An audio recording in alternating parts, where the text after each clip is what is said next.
In the next edition of It's About Money, I'll be talking with Jared Valentine. He's the creative director and manager at Open Face. Stay tuned for the next edition of It's About Money.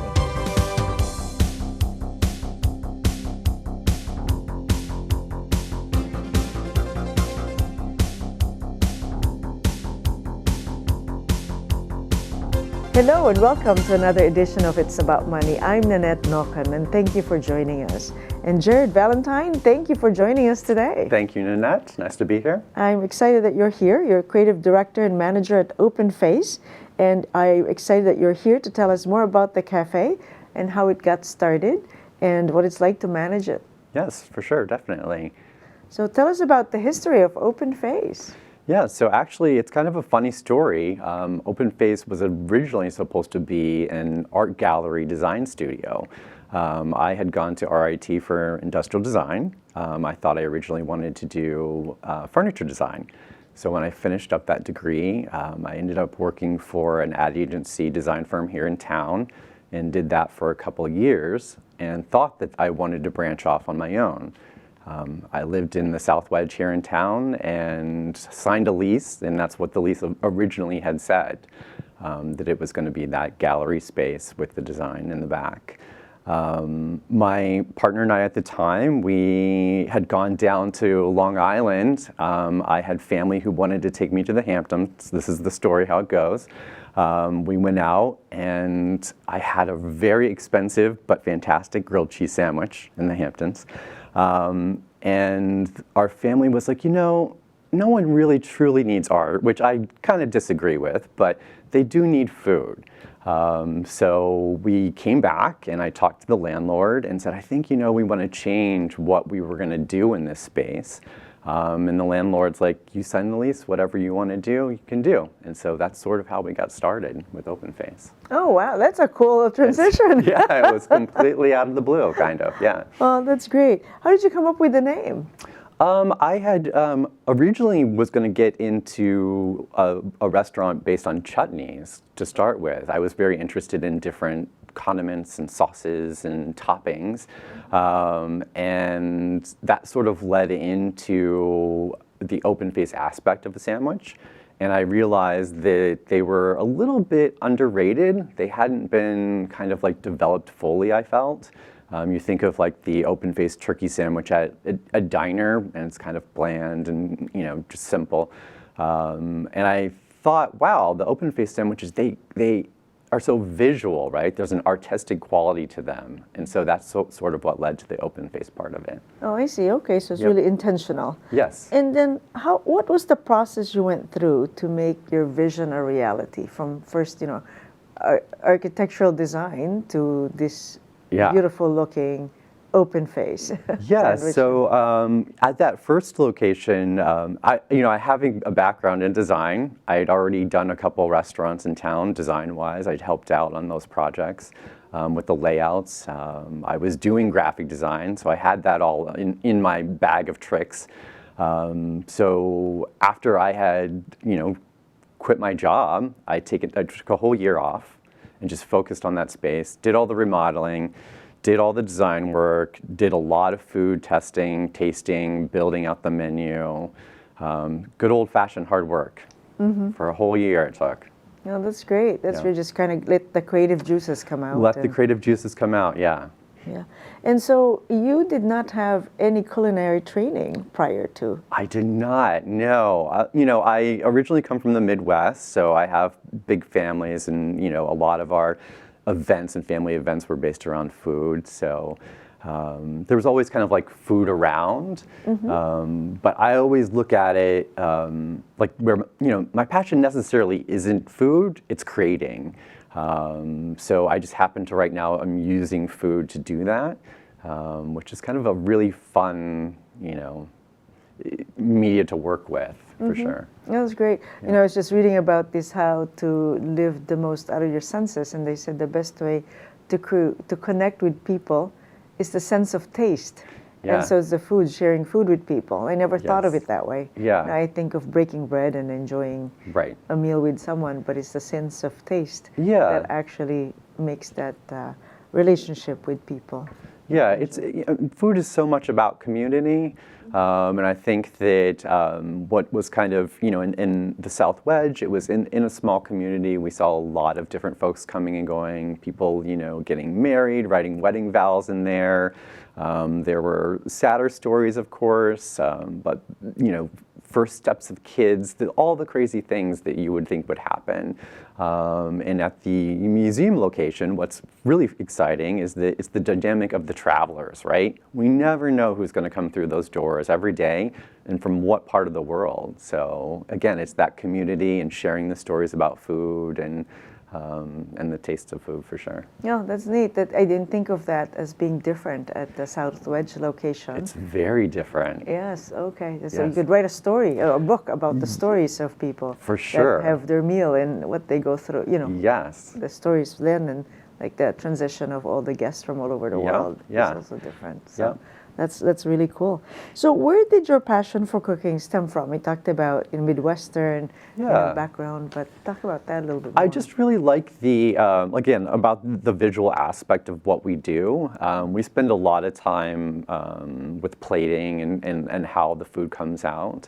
I also really enjoy mixing and matching of flavors and trying to kind of push the limits on things. And sometimes we purposely push them too far because we're interested in, getting a reaction from someone, really getting them out of their comfort zone when it comes to food. We're always trying to come up with different things, find different things. When we first opened, we were about a lot of specialty beverages and things that you couldn't get anywhere else but at Open Face here in Rochester. So, one of the Manhattan Special is an espresso soda from, the city, from New York. And so we had brought that in. Moxie is one of our well-known beverages that we use. We're probably the only place in Rochester that carries it. It has a great story, and again, it's amazing the way people talk about it, and when they find out we have it there, and they share their family stories about it. So yeah. Oh my goodness, I didn't even know that. I got to check that out. Yeah, for sure. So when you say about interesting to get the reactions of people when you push the menu a little bit. How do you get the reaction? Do people actually express it verbally, or how? Yes, of course. Yes, customers these days are quite outspoken. So they usually let us know, positive, negative, and again, we love that feedback, and we try to explain if it's something that maybe pushed a little too far for them, where we're trying to come from, and most of the time they appreciate that. And then how do you use the feedback? In all sorts of ways. We tend to try to use it to help develop new things, maybe scale back some things. One of the things I've noticed recently, we were kind of known for our specialty cookies. We make a cookie called a cookie split, and in the South Wedge, really folks there wanted us to be kind of really crazy with them. So we had all sorts of flavors. But we've kind of noticed at the new location that they're looking for something a little bit more mainstream. And so in order to do that, we kind of divide the cookie into thirds instead of halves. So it gives them a little bit more options. Yeah, I've had those thirds. Yes, yes. So, you this way only a third of it you're taking a risk, and the other 2/3 you're safe. That's the idea behind it. Right. Except if you're sharing the cookie with someone else. Right, that's true. Yeah, that's true. You get a sixth of each of the thirds. Right. So, but it's actually kind of fun. Yeah, so yeah. That's good. Yep. That's really great. So I know I've had the pickled eggs there with the salad, Yes. which is really cool and different. But it's fun.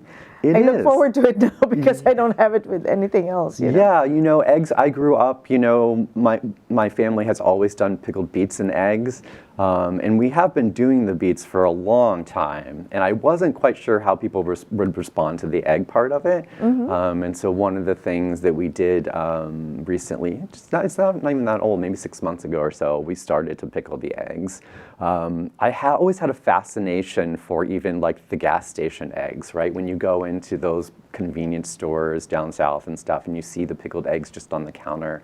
And I was always kind of like curious about them, and they kind of mesmerized me in a weird way. And so I decided to try it, and we've been doing all sorts of baths with them. You know, most of our vinegar baths, we try at least one egg to see how it will come up, and we've settled on a couple that we really like. Oh, cool. But yeah. That's great. I enjoy it. It's nice to say, oh, there's something else. I got to give that a try. Right, yeah. And like you say, well, you don't have to have it again if you didn't like it, but it's worth a try and exactly. see a new taste and that kind of thing. So what kind of offerings are there at Open Face? Of course, open face sandwiches. Definitely. We're most known for those. Probably our most popular sandwich is our corn mash sandwich. It's like a hummus that's made with corn and has a little bit of roasted red pepper in it. It's pureed nice and smooth. We make a barbecue apricot sauce that we drizzle over top. It has melted cheddar and French fried onions. We make a similar one, the mashed pea, that people really enjoy. We've actually had a number of folks that come up across the pond. I guess, you know, mashed peas are popular over there, but not so much in the States. Oh. And so they have come in and appreciated that sandwich. It has gorgonzola and a balsamic and bacon on it. Again, specialty beverages, lots of different teas. We've been blending our own teas lately and getting more into that. Most known for pickled products. Lots of pickled things. Ginger carrots probably are our most popular, the pickled beets. We do house pickled, curry cauliflower. Love the pickling. So yeah. Oh, that's really cool. That's really cool. So we're going to take a quick break. Okay. We're talking with Jared Valentine, Creative Director and Manager at Open Face. We'll be right back. It started with the original care package and millions more like it. Passed from hand to hand, across land and sea, to help survivors in the aftermath of war. As we grew, we found better ways to help those in need, ways to make a real difference, not just today, but tomorrow as well. Be the difference in people's lives. Help deliver lasting change at care.org. Food. It nourishes, brings us together, and adds flavor to life. That's why it's important to wash hands, surfaces, and fresh produce. Keep raw meat, poultry, and seafood separate from ready-to-eat foods like fruits and vegetables. And cook to proper temperatures using a food thermometer. Enjoy, and refrigerate leftovers within 2 hours. For more tips on safely preparing foods, visit homefoodsafety.org. And we're back. My guest is Jared Valentine. He's the Creative Director and Manager at Open Face. Thank you again, Jared, for being here. Thank you. So I'm getting hungry from you talking about the offerings at Open Face. I know one of my favorites there is, I try to lower my carbs, although the cookies are really good. So, but I like to have them in salads, which I think is a wonderful offering. Yeah. So let's talk about it. Yeah, for sure. So one of the things that happened to us when we first opened is the Atkins diet started back there in the early 2000s. We opened originally in 2004. I think it was about 2005, 6 potentially, where suddenly when that became a trend, no one wanted to eat bread anymore. It was one of those things, and I had just opened a sandwich shop, right, with lots of bread. Right. So we pivoted and we decided, well, let's take everything that we do and let's be able to put that over greens like a salad. So it's kind of a fun option because any of the sandwiches can be made into what we call a sandwich salad. And basically all the toppings that would go inside of that sandwich then go over a bed of greens. That's great. So it's a nice option. What's that kind of breakdown? Are people leaning towards still sandwiches or salads or? Well, it swung back now a little bit because now gluten-free is the new thing, right? So yes, we have a lot of individuals who do have celiacs, so we are gluten-free friendly there. And then also people who are just trying to make choices, eating, maybe like a half and half gluten-free lifestyle where it's, maybe some of the ingredients they'll leave the gluten in, but maybe the bread part is a little too much for them, and so they'll get the salad instead.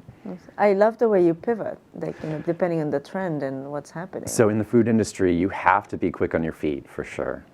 Otherwise, you become obsolete and nobody comes to your restaurant. Exactly, so. Yeah, that's great. That's great. Now, how often do you create new dishes?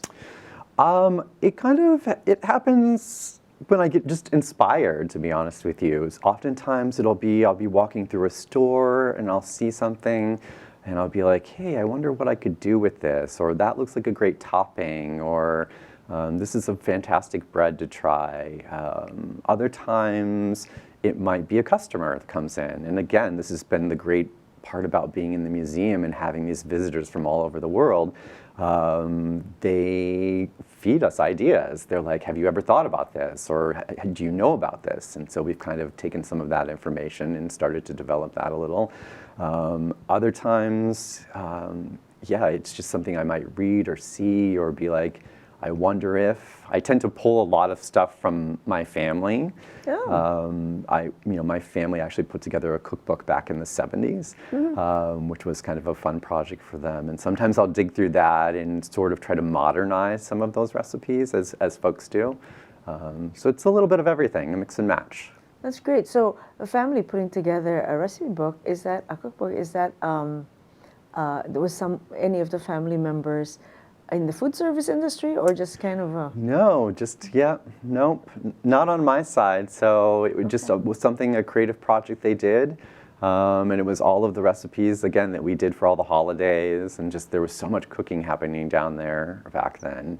So yeah. That's nice. So what does the family think of Open Face?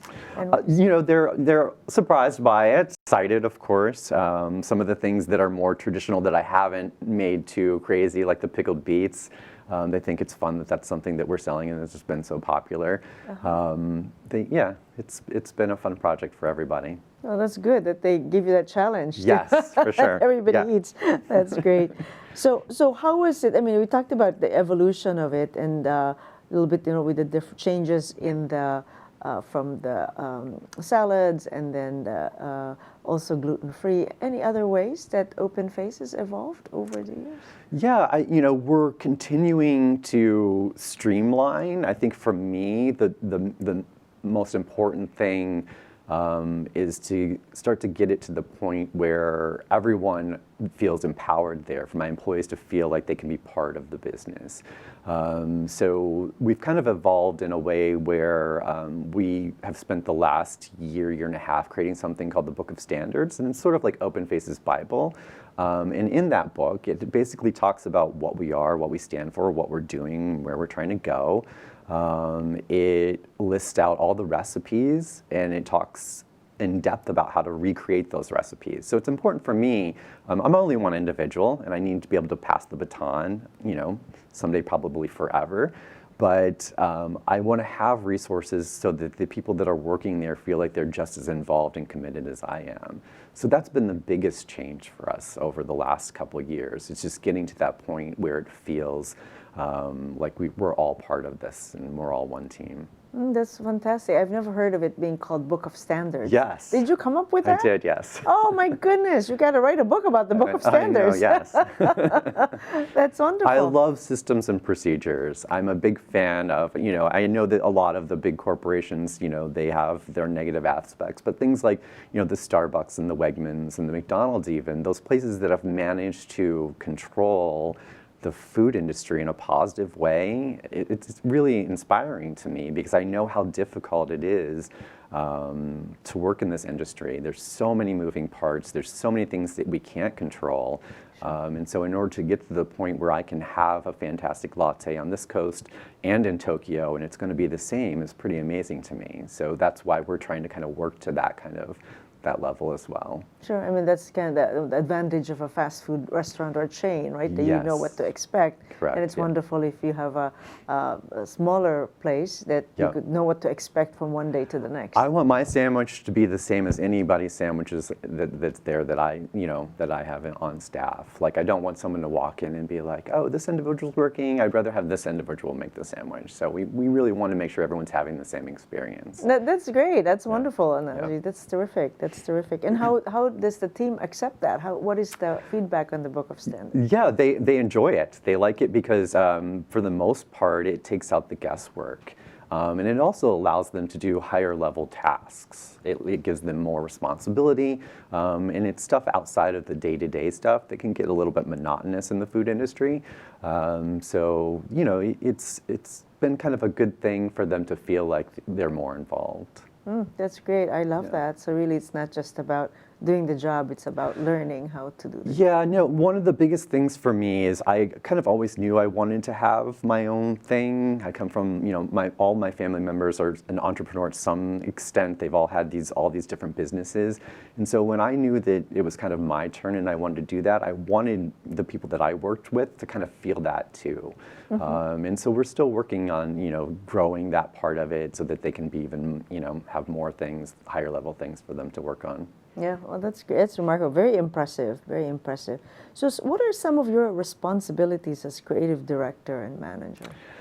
So I get this question a fair amount because people over the years have come to me that are getting ready to open restaurants and they kind of want my advice about it. And I always tell them it's like having a 2-year-old that never grows up. So you need to be prepared for that. So it's going to throw tantrums, it's going to break things, it's going to constantly be in this kind of state of chaos, and you have to be willing to be everything to it. The babysitter, the electrician, the plumber, the therapist, sometimes the doctor. There's a lot of hats that you have to wear.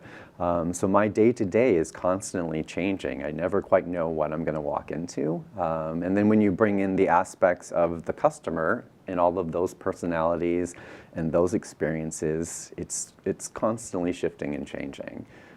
So you have to be willing to be kind of, again, quick on your feet, willing to pivot, and then you'll do fine. And so then, do you also teach your staff who are customer facing to think that way? Yes, yeah, definitely. I think that's the thing about folks in the food industry is that there's a lot of things moving. There's a lot of moving parts to it, and you're constantly on the go, and you're typically jumping around from cleaning tasks to prep, always lots of prepping, lots of customer service. You're trying to make those connections with people and get to know people, and so a lot of different things going on. That's great. That's great. I think you should be a consultant for. I mean, just the idea that you always have a 2-year-old. I mean, what a way to think about. Yeah, I've been working. There's a project that I'm working on where I did put together kind of like a book about my experience and my version of what the food industry is, and some of the stories to prepare people. Because I think a lot of people, there's this romantic version of opening a restaurant or a cafe or a bakery. People think they'll retire and it'll just be this easy, great thing, and it's just not that. It is so much hard work, and some days it's great and some days it's not. So. Oh wow! Yeah. So this is a book that you put together. Yeah, I've been working on this one of the projects. Yeah, I've been kind of like. Trying to get ready to get it out there and talk a little bit about that eventually. Oh, I think a lot of people could use that. I mean, hopefully. Your perspective is wonderful, and I like your attitude about it and the systems. That's so unique. It's all about the systems, yeah. Right, because it's sometimes hard to do that. Like someone who's so creative and have the ability to think about systems. Usually it's the other extreme, Yeah, I guess I was blessed. I have a weird like left brain, right brain thing that are always firing at the same time. That's unique, and what a gift. Yeah. Yeah, because usually someone was the extreme of the other, and then they can't corral the other one. It's so frustrating. Right. Yes, exactly. Oh, very good. I mean, I'm anxious to read that, even though I'm not in the food service business. I mean, that I think... There's some fun stories in it, too. Yeah, I think there's always lessons learned from everything. Like the Book of Standards alone, that's just the idea of that is wonderful. So, and what are some of your biggest challenges that you face managing the cafe? I would probably say, there's 3 that really stand out. Staffing, of course, is always the number one. Especially coming out of the pandemic times, it's been extra challenging for us in this industry. We're starting to bounce back, and that's been exciting for us. But it's getting the people to buy into the dream, to buy into what I'm trying to do and where we're trying to go. It's hard when you create something and you have passion, and you've put so much of your energy and your life into it, and to get people to have that same kind of drive, which is understandable.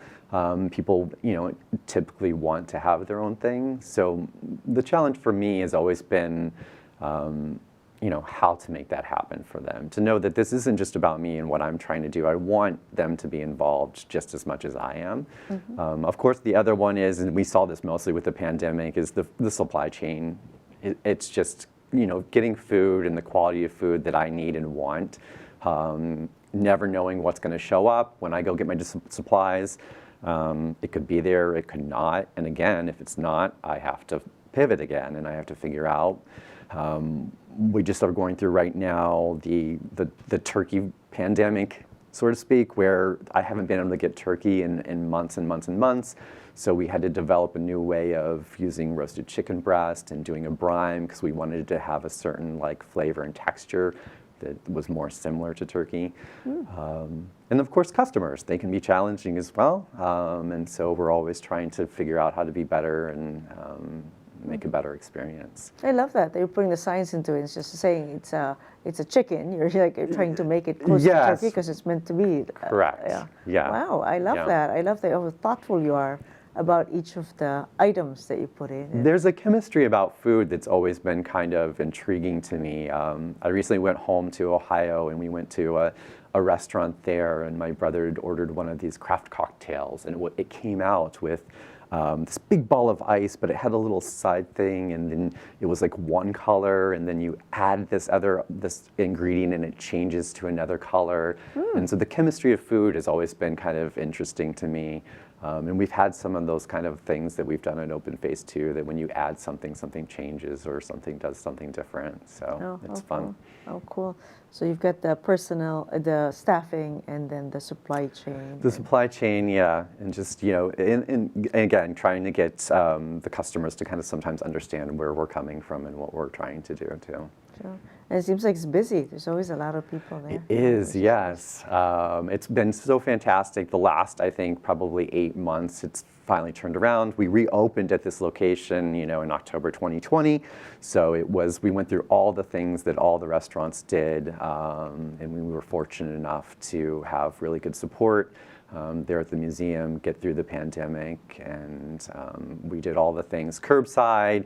We created a new menu that was we called the Homestead Catering, where you could build your own sandwiches. You would just buy the ingredients from us and you could build them at home. We continue to do takeout and to-go stuff. So again, just trying everything we can to keep it going. Yeah, that's great. I know what you mean about the challenges. As a business owner myself, it's a challenge to what do you do to get employees motivated, because they're not going to have the entrepreneurial ideas. But and I try to tell them that I'm trying to build habits. So if I can teach you habits that are good for the future that you could use, then let's work on that together. Exactly. Because if you can make it a habit, that will help you be successful in the future. Yeah, there's so much about your career that can apply to your outside life, and that you can take home and be a better individual, and so it's the same kind of thing for us too. Yeah, like work ethics. So.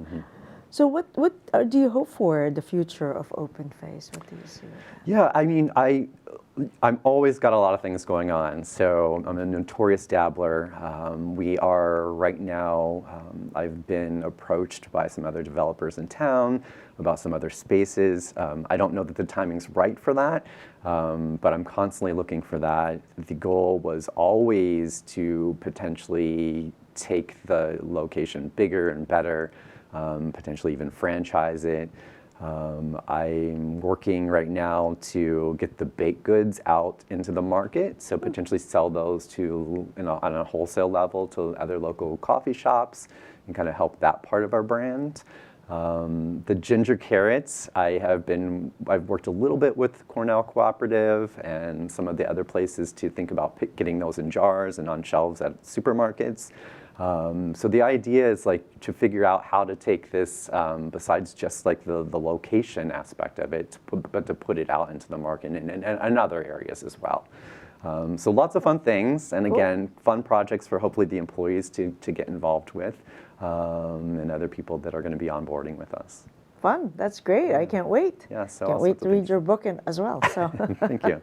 Well, all the best to you, Jared Valentine. Thank you so much for being here and sharing with our guests about Open Face. Excellent. Thank you, Nannette. I appreciate it. Thank you. And thank you, our guests, for joining us. It's about money. My guest has been Jared Valentine, Creative Director and Manager at Open Face. Until next time, it's about money.